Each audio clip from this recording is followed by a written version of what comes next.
AISF Idukki ജില്ലാ സമ്മേളനം നാളെ മുതൽ 2 ദിവസങ്ങളായി അടിമാലിയിൽ നടക്കും. പ്രതിനിധി സമ്മേളനം AISF സംസ്ഥാന പ്രസിഡന്റ് RS രാഹുൽ രാജ ഉദ്ഘാടനം ചെയ്യും. സമ്മേളനത്തിന്റെ ഭാഗമായുള്ള പ്രതിഭാ സംഗമം CPI ജില്ലാ സെക്രട്ടറി K സലീംകുമാർ ഉദ്ഘാടനം ചെയ്യുമെന്നും ഭാരവാഹികൾ വാർത്താ സമ്മേളനത്തിൽ അറിയിച്ചു. നാളെ മുതൽ 2 ദിവസങ്ങളിലായാണ് AISF ജില്ലാ സമ്മേളനം അടിമാലിയിൽ നടക്കുന്നത്. രാവിലെ പതാക ഉയർത്തലിന് ശേഷം പുഷ്പാർച്ചന, രക്തസാക്ഷി പ്രമേയം, പ്രസീഡിയം തെരഞ്ഞെടുപ്പ് എന്നിവ നടക്കും. തുടർന്ന് അടിമാലി കാർഷിക വികസന ബാങ്ക് ഓഡിറ്റോറിയത്തിൽ പ്രതിനിധി സമ്മേളനം ആരംഭിക്കും. പ്രതിനിധി സമ്മേളനം AISF സംസ്ഥാന പ്രസിഡന്റ് RS രാഹുൽ രാജ് ഉദ്ഘാടനം ചെയ്യും.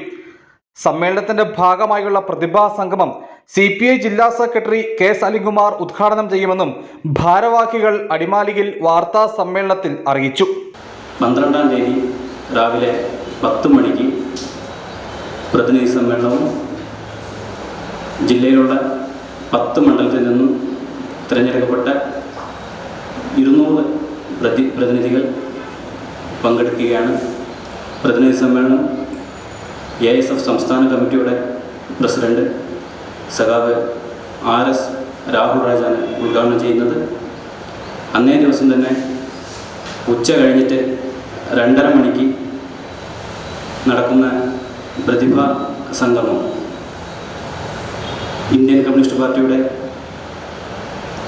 സെക്രട്ടറി ബഹുമാന്യനായ സഖാവ് സലീംകുമാർ ഉദ്ഘാടനം ചെയ്യുകയാണ്. സംഘാടക സമിതി ചെയർമാൻ KM ഷാജി, ജയ മധു, P പളനിവേൽ എന്നിവർ സംസാരിക്കും. പ്രതിഭാ സംഗമത്തിൽ AISF ജില്ലാ വൈസ് പ്രസിഡന്റ് GY ജിനു അധ്യക്ഷത വഹിക്കും. കലാ, സാംസ്കാരിക, കായിക, കാർഷിക മേഖലകളിൽ മികവ് തെളിയിച്ചവരെ ചടങ്ങിൽ ആദരിക്കും. സമ്മേളനത്തിൽ സംഘടനാ ജില്ലാ സെക്രട്ടറി സുനിൽകുമാർ പ്രവർത്തന റിപ്പോർട്ട് അവതരിപ്പിക്കും. Prince Mathew, Nandu Joseph, advocate VS Abhilash, KJ Joyce, Anand Vilayil, Selvam Kannan തുടങ്ങിയവർ പങ്കെടുക്കും.